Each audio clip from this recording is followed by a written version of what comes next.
तो नमस्कार, कैसे हैं आप लोग। आज हम स्टार्ट करते हैं इलेक्ट्रोस्टैटिक का पार्ट 2, क्लास नंबर 2। कल हमने पार्ट 1 में चार्ज की प्रॉपर्टीज़ के बारे में बताया था। चार्ज की 3 प्रॉपर्टीज़ होती हैं। पहली प्रॉपर्टीज़ तो हमने डिस्कस की थी, क्या आप लोगों को याद है। पहली प्रॉपर्टी थी charge is quantized. Charge is quantized, ये हमने बताया था। सेकंड प्रॉपर्टी थी charge is additive. This was the second one. और थर्ड एंड लास्ट प्रॉपर्टी थी चार्ज इज कंजर्व्ड। तो ये मैंने 3 प्रॉपर्टीज़ के बारे में डिस्कस किया था, काफ़ी कुछ अच्छे से एक्सप्लेन किया था, आप लोगों को एक एग्जांपल भी दिया था, एक न्यूमेरिकल भी समझाया था। तो उम्मीद करता हूँ आपको वो सारी चीज़ें याद होंगी। और बेहतर ये होता है हम लोग के लिए कि जब भी हम कुछ चीज़ पढ़ते हैं फिजिक्स की, तो it is very important for all of us to revise that one again and again. और रही बात प्रैक्टिस की, कैसे लिखना है एग्ज़ाम में, तो वो सिर्फ और सिर्फ मेरे नोट्स को ही लिखें, तभी जाके फ़ायदा होगा। If you want to gain 100% marks, आपको पूरे के पूरे नंबर मिलेंगे अगर आप मेरे नोट्स को पढ़ के सेम टू सेम लैंग्वेज को फॉलो करेंगे एग्जामिनेशन में। ठीक है, तो आज हम class number 2 second part of electrostatic में आगे बढ़ेंगे। थोड़ा सा अपने कार्यक्रम को आगे बढ़ाते हुए हम पढ़ेंगे दो चार्जेस के बीच में force of attraction, force of repulsion कितना होता है और कितना क्वांटिटी में होता है। तो that was given by coulomb. और आज हम पढ़ेंगे कूलम्ब्स लॉ। ठीक है, कूलम्ब्स लॉ को पढ़ते समय हम लोग देखेंगे कि दो चार्जेस के बीच में कितनी फोर्स एग्जिस्ट करती है, whether that force is attractive force और रिपल्सिव फोर्स। तो आइए बढ़ते हैं कूलम्ब्स लॉ की तरफ।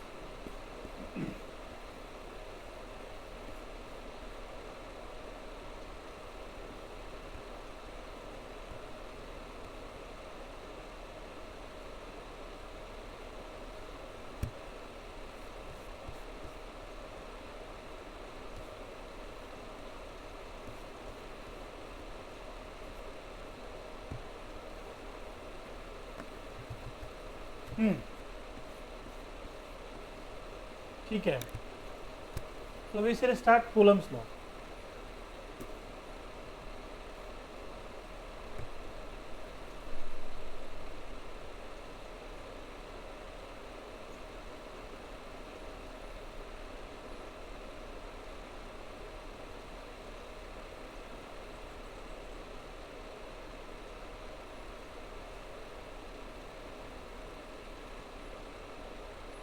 कूलम्ब्स लॉ, सबसे पहले कूलम्ब्स लॉ को पढ़ते समय लेमन लैंग्वेज में कूलम्ब्स लॉ होता क्या है ये आप लोग देख लीजिए। सपोज एक चार्ज पार्टिकल यहाँ पे है Q1, दूसरा चार्ज पार्टिकल यहाँ पर है Q2। इन दोनों के बीच की जो डिस्टेंस है मान लीजिए R है। सो Q1 and Q2, Q1 and Q2 क्या होगा, charge, charge bodies, charge bodies, दो बॉडीज हैं Q1 एंड Q2। और R क्या हो गया, separation, separation between the, separation between the charges. ठीक है, ये R जो हम लोग न्यूमेरिकल में करेंगे तो that should be always in metres, तो मीटर्स में हम रखेंगे। और जो चार्ज होता है वो आपको पता है, मैंने कल बताया था, नेक्स्ट पिछली क्लास में बताया था कि चार्ज किस में होता है, कूलम में। तो चार्ज की यूनिट कूलम में होगी और सेपरेशन बिटवीन द चार्जेस के बीच में जो डिस्टेंस होगी वो हमेशा मीटर में होगी। अब इनके बीच में जो फोर्स ऑफ अट्रैक्शन है, फोर्स ऑफ रिपल्सन है, let us talk about the force. Attraction और रिपल्सन होगा वो हम बाद में बात करेंगे। तो जो इनके बीच में फोर्स होगा वो, उसका जो इंटेंसिटी होगा, जो मैग्नीट्यूड होगा, इन दोनों चार्जेस के प्रोडक्ट के बराबर होगा। बराबर बोले तो डायरेक्टली प्रोपोर्शनल, डायरेक्टली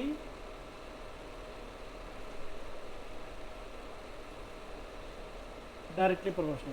ठीक है, दूसरा फोर्स जो होगा, इनके बीच की जो फोर्स होगी वो इनके बीच की जो डिस्टेंस है उसके स्क्वायर डिस्टेंस, यानी कि डिस्टेंस के स्क्वायर के inversely proportional. So this will be 2, यानी कि इसको बोलेंगे इनवर्सली, जैसे कि आप लोग देख सकते हैं,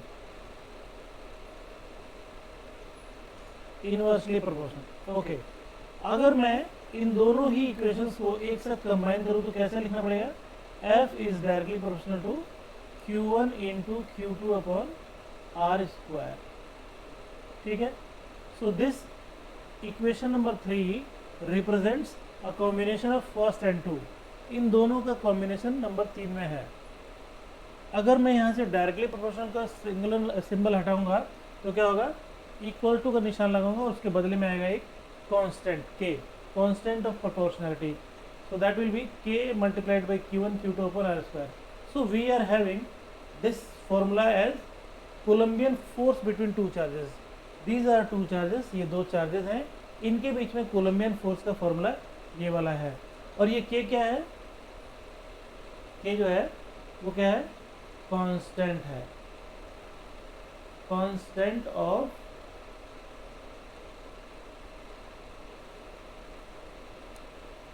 प्रोपोर्शनैलिटी, कांस्टेंट ऑफ प्रोपोर्शनैलिटी। तो ये है कोलम्बियन फोर्स। अब अगर मैं अभी के के बारे में I will discuss little letter, है ना, के बारे में हम थोड़ा सा बात करेंगे, बट उसके पहले मैं आपको ये बताऊं कि अगर ये दोनों फोर्सेस सेम है, same charges, sorry same charges, अगर दोनों चार्जेस सेम है तो फोर्स ऑफ रिपल्सन, और अगर दोनों चार्जेस क्या है, अपोजिट है, तो फोर्स ऑफ अट्रैक्शन। ठीक है, तो ये मैंने इकट्ठे बोला, तो ये यहाँ पे मोड लगा देता हूँ। Mod is the magnitude, either it can be attractive force और it can be repulsive force depending upon the nature of charges. दोनों चार्जेस अगर सेम है, पॉजिटिव है या नेगेटिव है, तो there will be a force of repulsion. अगर दोनों चार्जेस अपोजिट है, या तो पॉजिटिव नेगेटिव है या नेगेटिव पॉजिटिव है, तो there will be a force of attraction. But उस फोर्स की डायरेक्शन की बात ना करते हुए अगर मैग्नीट्यूड की बात करें, तो that magnitude will be given as this. इस फॉर्मूले से फोर्स का मैग्नीट्यूड निकलेगा, जिसकी यूनिट क्या होगी, न्यूटन। ठीक है, तो इस फोर्स को बोलते हैं कोलम्बियन फोर्स, क्योंकि कोलम्ब ने इस फोर्स का इन्वेंशन किया था, इसलिए बोलते हैं इसे कोलम्बियन फोर्स। ठीक है, नेक्स्ट स्लाइड में we will talk about this K, various quantities, various things which are mentioned in K F is के है, q1 है, q2 है, r स्क्वायर है। इनके बारे में हम थोड़ा सा बात करते हैं, इनकी यूनिट के बारे में बात करते हैं। ठीक है, तो मूव करते हैं नेक्स्ट स्लाइड में।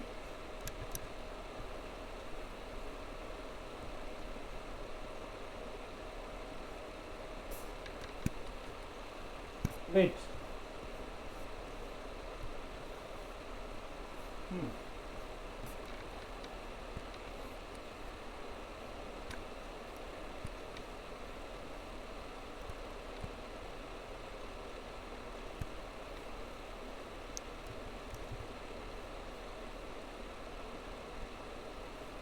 ठीक है,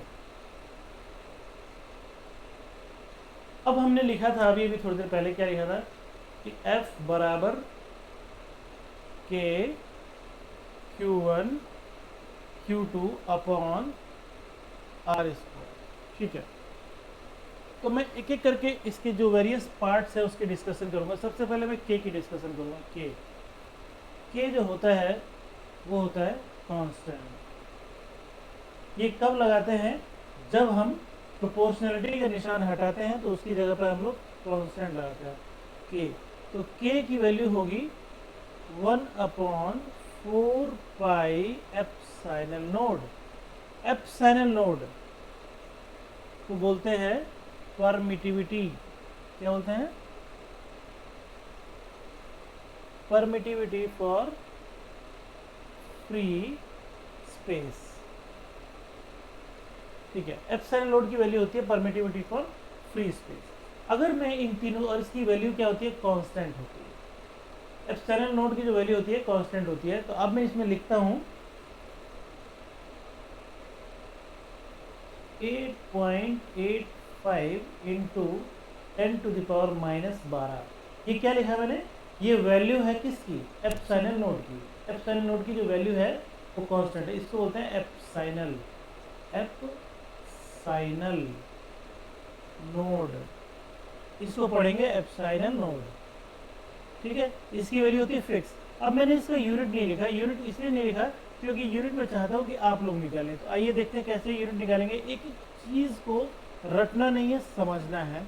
तो आइए देखते हैं, F बराबर के की जगह मैंने रख दिया 4 पाई एप्सिलॉन नॉट, और ये हो गया Q1 Q2 upon R square.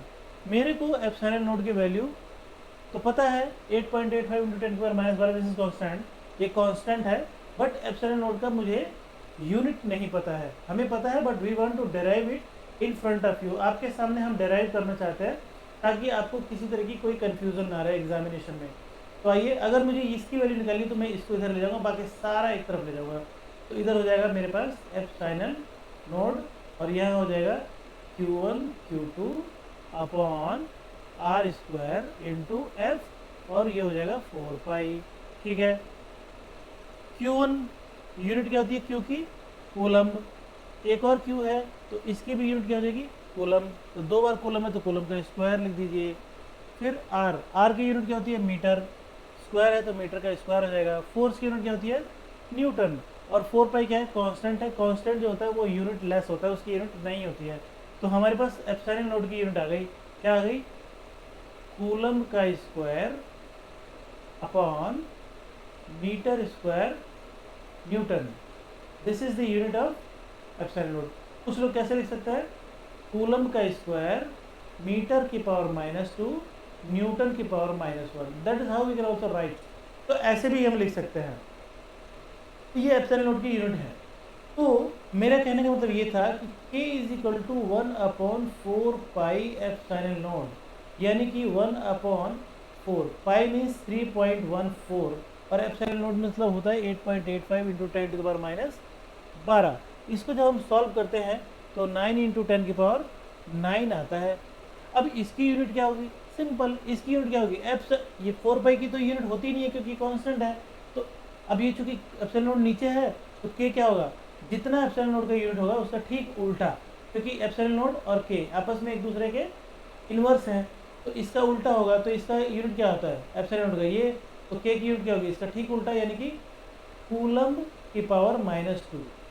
ठीक है, कूलम्ब की पावर -2, मीटर की पावर 2 और न्यूटन की power 1। So that is how we can find the unit of k as well as epsilon naught. तो ये हमने डिस्कस कर लिया किसके बारे में? k के बारे में। ठीक, अब इसके दूसरे पार्ट्स हैं फोर्स। फोर्स अब सबको पता है फोर्स क्या होता है? फोर्स की यूनिट होती है न्यूटन। Q1 और Q2 क्या होते हैं? चार्जेस होता है, और R जो होता है इसका मीटर होता है। तो अभी हमने थोड़ी देर पहले पढ़ा, तो ये था कोलम्बियन फोर्स। कोलम्बियन फोर्स फिर से बता देता हूँ, अट्रैक्टिव भी होगा और रिपल्सिव भी हो सकता है। रिपल्सिव तब होगा जब सेम चार्जेस होंगे, अट्रैक्टिव तब होगा जब अपोजिट चार्जेस होंगे। K होता है कांस्टेंट ऑफ प्रोपोर्शनलिटी। K की वैल्यू होती है 9 इंटू 10⁻9। K की यूनिट क्या होती है वो हमने बता दिया आपका। उसके बाद k को निकालने के लिए, कैलकुलेट करने के लिए हमें क्या वैल्यू करनी पड़ती है? 1/4 पाई एप्सिलॉन नॉट, और 4 पाई की वैल्यू हमने रख दिया। एप्सिलॉन नॉट क्या होता है? Permittivity for free space. इसके बारे में मैं अभी थोड़ी देर के बाद डिस्कस करूँगा। फिलहाल ये मैंने आपको बताया कि परमिटिविटी फॉर फ्री स्पेस होता है, और इसकी वैल्यूज होती है फिक्स होती है 8.85 इंटू 10⁻12। इसका यूनिट कैसे निकालते हैं वो मैंने आपको निकाल के दिखाया, और इसकी हेल्प से k की यूनिट कैसे निकालते हैं वो भी मैंने आपको निकाल के दिखाया। So these are the various factors which are utilized in Coulombian force। ठीक है, आगे बढ़ते हैं।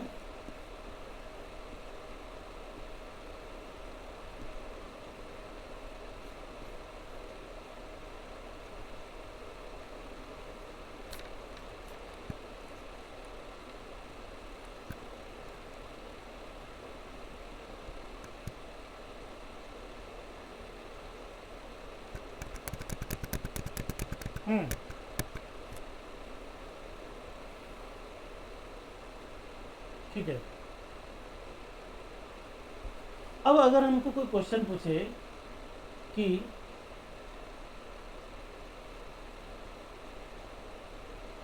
डिफाइन वन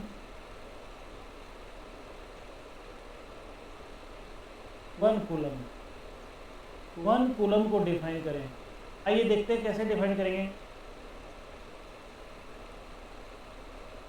भाई वी नो, हम जानते हैं, अभी थोड़ी देर पहले पढ़ा है हमने कि F is equal to K Q1 into Q2 upon R square.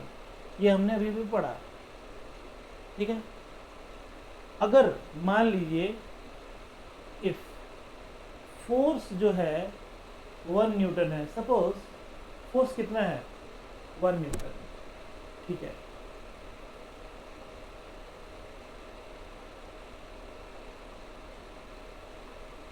इसको हम डिस्कस करेंगे। इससे पहले मैं चाहूँगा कि थोड़ा सा आप लोगों से एक चीज़ और डिस्कस करूँ। इसको मिटा देते हैं।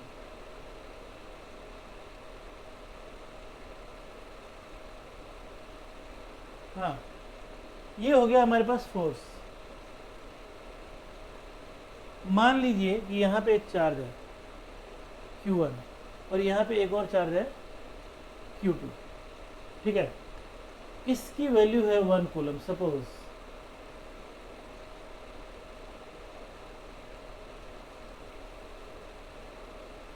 ओके, इनके बीच की जो डिस्टेंस है वो कितनी है 1 मीटर मान लेते हैं सपोज। तो क्या होगा F बराबर 9 इंटू 10⁹। क्यों? ये K की वैल्यू मैंने रख दिया यहाँ पे। Q1 और Q2 मतलब 1 coulomb into 1 coulomb upon R, मतलब R की वैल्यू कितनी थी 1 थी। ये आ गया, यानी कि F इक्वल टू कितना आ गया 9 इंटू 10⁹। इसका मतलब ये हुआ कि दोनों की दोनों चार्जेस को अगर 1 कूलम बनाने का शौक है, it means if you want to derive 1 coulomb, अगर आपको चार्जेस को 1 कूलम लाना है तो फोर्स को 9 इंटू 10⁹ रखना पड़ेगा। अब आइए इसका उल्टा सोचते हैं, थोड़ा सा सोचिए। अब मैंने फोर्स को 9 इंटू 10⁹ लिख दिया, तो यहाँ पे पुट करिए F की वैल्यू। F की जगह रखिए 9 इंटू 10⁹, ठीक। K की जगह रख दीजिए 9 इंटू 10⁹ और R स्क्वायर की जगह रख दीजिए 1 का स्क्वायर। और Q1 Q2 को मान लीजिए बराबर है Q1 is equal to Q2 is equal to Q मान लीजिए।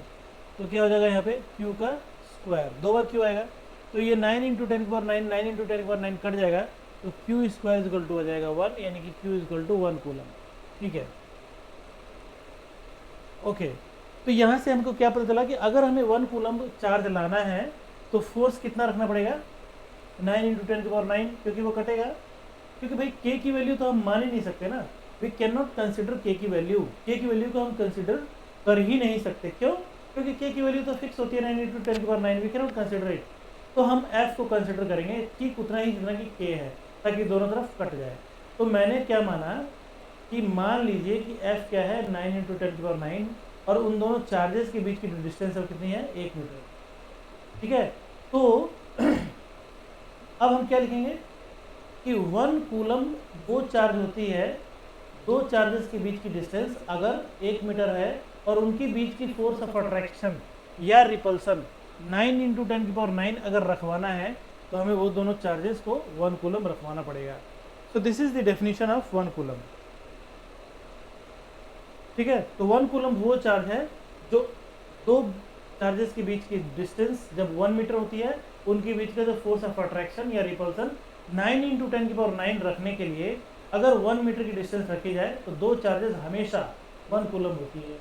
फिर से सुन लीजिए, अगर दो चार्जेस के बीच की दूरी 1 मीटर है और उनके बीच का फोर्स ऑफ अट्रैक्शन या रिपल्सन 9 इंटू 10⁹ है, तो हम ये मान लेंगे कि वो दोनों चार्जेस 1 कूलम के हैं, ठीक। ये आपको समझ में आया, ठीक है। विल मूव ऑन, आगे बढ़ते हैं। ब्लैंक पेज लेना होगा।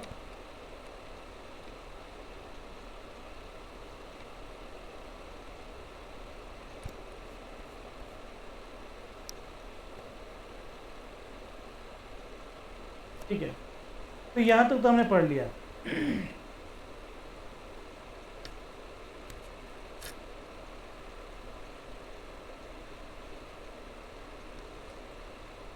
अब एक छोटा सा पॉइंट आता है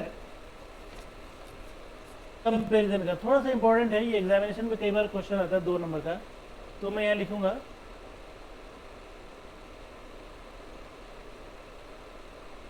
comparison between Coulomb's law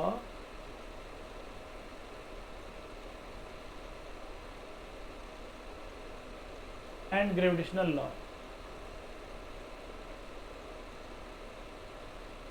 gravitational law के बारे में अपने 11th क्लास में अच्छे से पढ़ा है। Law of gravitation between two masses. तो कूलम्स लॉ और ग्रेविटेशनल लॉ के बारे में हम कंपैरिजन करेंगे। तो मैं यहाँ पे एक काम करता हूँ, एक लाइन खींच देता हूँ और इधर लिख देता हूँ कूलम्स लॉ और यहाँ लिख देता हूँ ग्रेविटेशनल लॉ। कंपैरिजन करेंगे। कंपैरिजन दो तरीके से होती है। एक तो होती है सिमिलैरिटी।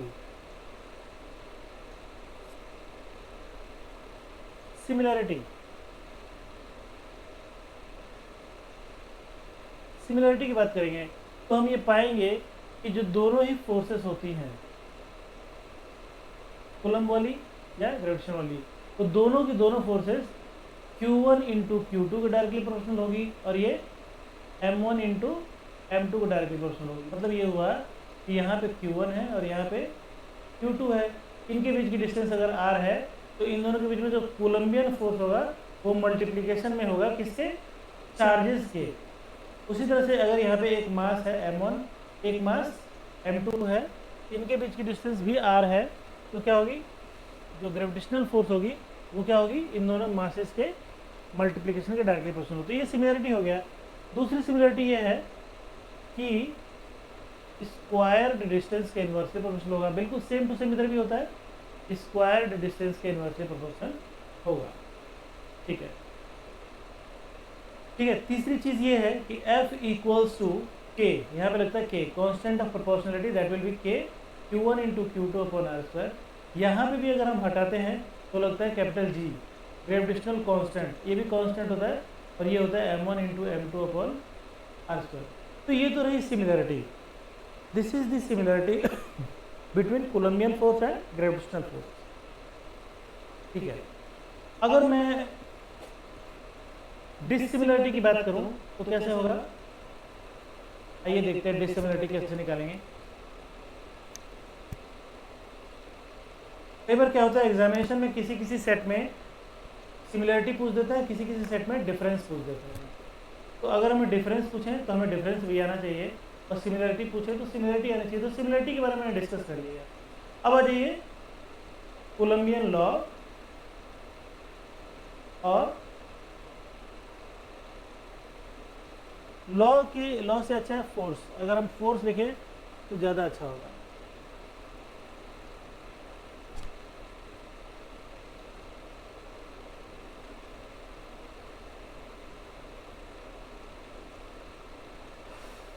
ठीक है। पहला डिसिमिलरिटी, डिफरेंस।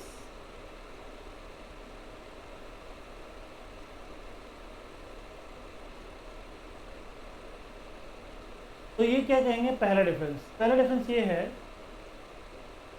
कि कोलम्बियन फोर्स, अगर दोनों चार्जेस सेम हैं, अगर चार्जेस सेम चार्जेस हैं तो फोर्स क्या होगा? रिपल्सिव। और अगर अपोजिट है, चार्जेस कैसे हैं? अपोजिट है, तो फोर्स क्या होगा? Attractive. Both the charges will, force will be attractive in case charges are different, opposite. If charges are same तो कोलम्बियन फोर्स क्या होगा? रिपल्सिव होगा। लेकिन ग्रेविटेशनल फोर्स क्या होता है? हमेशा अट्रैक्टिव होता है, ऑलवेज। दुनिया की कोई भी दो चीज़ें एक दूसरे को अट्रैक्ट करती है। अगर मैं ऊपर से छत से किसी चीज़ को फेंकता हूँ तो नेचुरली वो नीचे ही जाएगा, रिपेल बैक नहीं होगा। तो ग्रेविटेशनल फोर्स ऑलवेज अट्रैक्टिव। ठीक है जी। तो ये तो सबसे बड़ा डिफरेंस है, बिगेस्ट। दूसरी बात, अगर Q1 यहाँ पे रखा हुआ है और Q2 यहाँ पे रखा हुआ है, इन दोनों के बीच की डिस्टेंस अगर R है, अगर इसके बीच में हमने कोई तीसरी चीज़ रख दी, जिसे डाइलेक्ट्रिक बोलते हैं, और उसका जो कांस्टेंट है, डाइलेक्ट्रिक कांस्टेंट एप्सिलॉन R है। याद कीजिए जब मैंने अभी पहले बताया था तो वो बताया था डाइलेक्ट्रिक कांस्टेंट एप्सिलॉन नोड बताया था। वो परमिटिविटी फॉर फ्री स्पेस होता है, यानी कि Q1 और Q2 के बीच में जब कोई भी स्पेस ना हो, फ्री हो, बिल्कुल स्पेस कैसा हो, फ्री हो। जब Q1 और Q2 के बीच में क्या हो, कोई भी तीसरा मीडियम ना हो, फ्री हो, तो हम डायलेक्ट्रिक कांस्टेंट क्या यूज़ करते हैं, एप्सिलॉन नोड। लेकिन अगर मैंने बीच में कोई चीज़ रख दी Q1 और Q2 के बीच में, तो उसका डायलेक्ट्रिक कांस्टेंट क्या होगा, एप्सिलॉन आर। और फिर उस केस में हमारा जो फोर्स होगा वो क्या हो जाएगा, के Q1 into Q2 upon R square तो रहेगा ही रहेगा, एप्सिलॉन आर से डिवाइड हो जाएगा। इसका मतलब ये हुआ कि इन दोनों के बीच में जो फोर्स ऑफ अट्रैक्शन है या रिपल्सन है डिक्रीज हो जाएगा, क्योंकि इसके बीच में हमने कोई तीसरी चीज़ रख दी और उसके डायलेक्ट्रिक से डिवाइड करना पड़ेगा, और जब भी हम किसी चीज़ को डिवाइड कर देंगे तो इट डिक्रीजेज। लेकिन ग्रेविटेशनल फोर्स में क्या होता है, ऐसा बिल्कुल भी नहीं होता। अगर किसी दो मासेस, ये मास है धरती, दिस इज अर्थ, ये पृथ्वी है, यहाँ पे एक छोटा सा मास का टुकड़ा है, तो इसके बीच में आप कुछ भी रख दीजिए, this force of attraction will never decrease. ये चीज़ इधर गिरेगी ही गिरेगी, उतनी ही फोर्स से अट्रैक्ट करेगी अर्थ किसी भी चीज़ को, चाहे बीच में कुछ भी रखा होगा। सो ये होता है इंडिपेंडेंट, क्या बोलते हैं इसे, इंडिपेंडेंट ऑफ मीडियम। किसके बीच में, बिटवीन टू मासेस, दो मासेस के बीच में जो मीडियम है उस पर इंडिपेंडेंट होता है, कोई फर्क नहीं पड़ता कि उसके बीच में क्या है। लेकिन यहाँ पे तो फर्क पड़ता है, डिपेंडेंट होता है। अगर इसके बीच में कोई मीडियम है जिसका डायलेक्ट्रिक कांस्टेंट एप्सिलॉन आर है, तो हमें उसके मीडियम से डिवाइड करना पड़ेगा। ये एग्जाम में आता भी है कि अगर दो चार्जेस को पानी के अंदर डुबा दिया जाए तो उसका फोर्स ऑफ अट्रैक्शन या रिपल्सन पे क्या फ़र्क पड़ेगा। तो जो पानी का डायलेक्ट्रिक कांस्टेंट होगा लगभग 80, तो हम उसको 80 से डिवाइड कर देते हैं। इसका मतलब ये हुआ कि कोलम्बियन फोर्स 80 गुना घट जाएगा, it will decrease by 80 times. Alright, so this was a little discussion about Coulombian force, their difference between gravitational law, Coulomb's law, उनके बीच के फोर्सेस के बीच में सिमिलरिटी और डिफरेंस हमने डिस्कस किया। ठीक है, इसके बीच में हम लोग मैं आपको ये सजेस्ट करूँगा कि थोड़े बहुत न्यूमेरिकल्स जो हैं आप लोग बीच बीच में ट्राई करते रहें।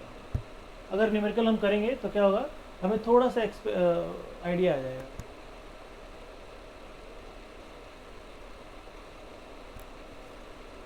Okay, so we'll move forward.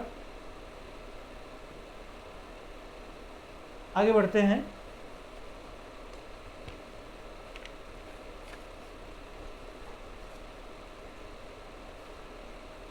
अब हम प्रिंसिपल ऑफ सुपरपोजिशन की बात करते हैं।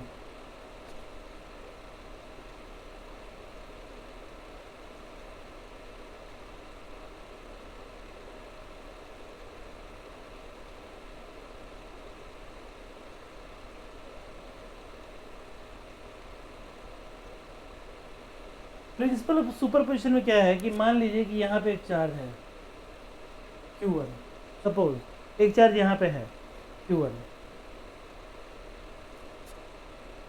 और यहाँ पे एक चार्ज मान लीजिए Q2 है। इनके बीच की डिस्टेंस कितनी हो जाएगी, इनके बीच की डिस्टेंस मान लीजिए है R12। R12 मतलब distance between Q1 and Q2। एक चार्ज मान लीजिए यहाँ पे Q3 है, तो इसके बीच की डिस्टेंस कितनी हो जाएगी, ये Q3 है, R13। और यहाँ पे एक दूसरी चार्ज है Qn। ऐसे बहुत सारे चार्जेस होंगे, सपोज दिस इज Q1, तो इसके बीच की डिस्टेंस कितनी हो जाएगी, R1n, यानी कि 1 और n के बीच की डिस्टेंस R1n है। ठीक है, तो ये जो दोनों मान लीजिए सारे के सारे ये चार्ज ये चार्ज ये चार्ज और ये charge same to same sign के हैं, इधर पॉजिटिव या नेगेटिव। तो ये Q2 और Q1 के बीच में क्या होगा, ये वाला फोर्स ऑफ रिपल्सन होगा। ये Q2 क्या होगा, इसको उधर भेज देगा, तो इसको बोलेंगे force between Q1 and Q2, F12। इसको बोलेंगे इन दोनों के बीच में जो होगा फोर्स ऑफ रिपल्सन, इधर रिपल कर देगा, ये होगा फोर्स बिटवीन 1 एंड 3। ऐसे ये वाला जो चार्ज होगा इसको इधर रिपल कर देगा, तो मान लीजिए फोर्स ऑफ 1 इंटू m, ये हो गया।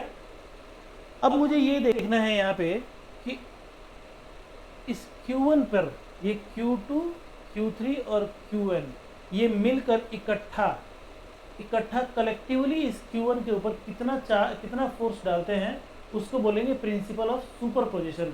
प्रिंसिपल ऑफ सुपरपोजिशन का मतलब ये होता है कि किसी सिंगल बॉडी के ऊपर बाकी सारी बॉडीज के द्वारा डाला गया effect, that effect is known as principle of superposition. So we over here calculate the total entire force, Coulombian force rather, on Q1 due to all other charges which are kept over here in space and they are separated by a distance which is written over here.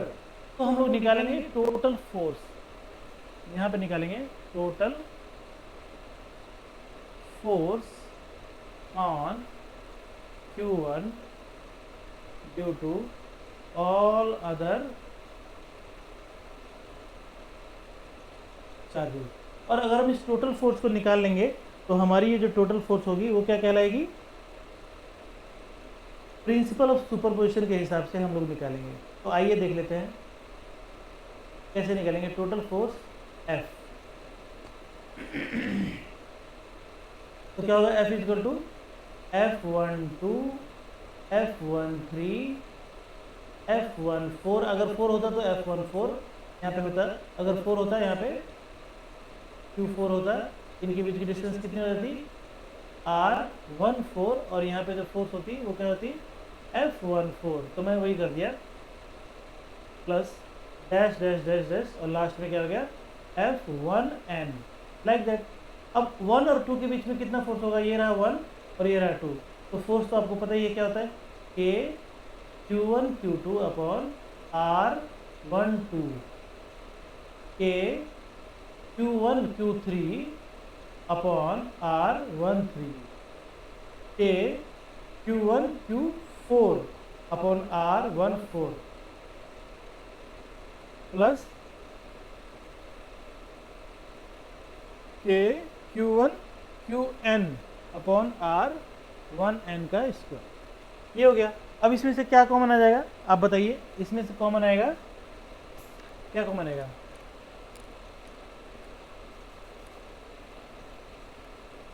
K. एक second थोड़ा सा, हाँ, तो क्या common आएगा इसमें से,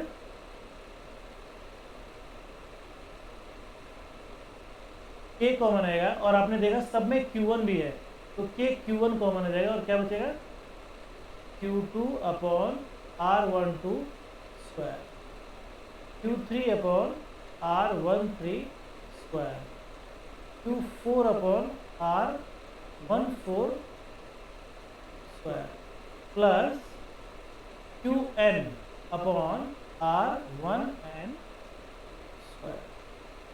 ये हो गया. अब अगर मैं इसको लिखना चाहूँ तो कैसे लिखूंगा, K Q1 sigma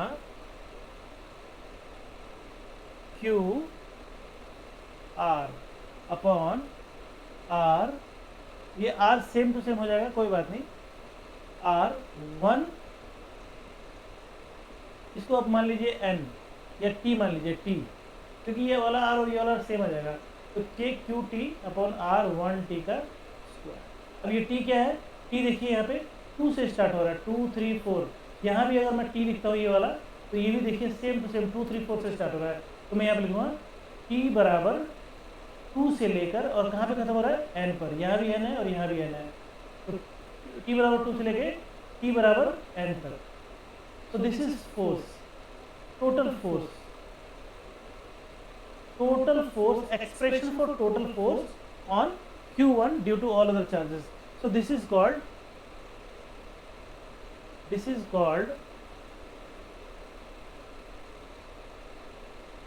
principle of superposition. इसको बोलेंगे हम प्रिंसिपल ऑफ सुपरपोजिशन. इसको कैसे लिखना है आपको मैंने डेराइव करके दिखा दिया. इसको कैसे लिखना है वर्ड्स में, मैं फिर से बोल रहा हूँ, कल भी मैंने बोला था कि मेरे नोट्स आपको मिल जाएंगे, आप लोग डाउनलोड कर लीजिएगा. डिस्क्रिप्शन बॉक्स के अंदर एक लिंक है, उसमें मैं शेयर करूँगा रेस्पेक्टिव नोट्स, उसको आप लिंक करें. लैंग्वेज वही होना चाहिए, उसमें कोई कॉम्प्रोमाइज़ हम लोग नहीं करेंगे. तो आज हम यहीं पे ख़त्म करते हैं इस चीज़ को. मेरे चैनल को फिर से सब्सक्राइब करें. मैं फिर से बोल रहा हूँ, कल भी मैंने बोला था कि मैंने स्टार्ट कर दिया, this was second lecture of electrostatic. मैं ऐसे करके धीरे धीरे करके आपका पूरा का पूरा 12th क्लास का जो फिजिक्स का कोर्स है उसे कंप्लीट कर दूँगा फ्री ऑफ कॉस्ट. बट उसके लिए आपको मुझे सब्सक्राइब करना पड़ेगा, शेयर करना पड़ेगा, लाइक करना पड़ेगा. ठीक है, और नोट्स आपको मेरे डिस्क्रिप्शन बॉक्स में मिल जाएंगे। तो इस तरीके से ये हमने ये कोलम्बियन फोर्स के बारे में थोड़ा डिस्कस किया और प्रिंसिपल ऑफ सुपरपोजिशन के बारे में डिस्कस किया, 1 कूलम्ब को कैसे डिफाइन करेंगे वो डिस्कस किया। अगली क्लास में मैं चाहूँगा कि आप लोग थोड़ा सा प्रैक्टिस कर लें और मैं थोड़े से न्यूमेरिकल्स कराऊंगा कोलम्बियन फोर्स के ऊपर। वो न्यूमेरिकल कराऊंगा जो एग्जामिनेशन पॉइंट ऑफ व्यू से बहुत ज़्यादा इंपॉर्टेंट होते हैं। मैं 1 या 2 न्यूमेरिकल करके आपको दिखाऊंगा कैसे करते हैं। और हम बात करेंगे परमिटिविटी ऑफ फ्री स्पेस यानी कि एप्सिलॉन नोड की। आज हमने डिस्कस नहीं किया क्योंकि मेरे पास समय नहीं था। एप्सिलॉन नोड, एप्सिलॉन आर हमने थोड़ा सा डिस्कस किया, but we will have a small discussion regarding this in the next lecture. Thank you.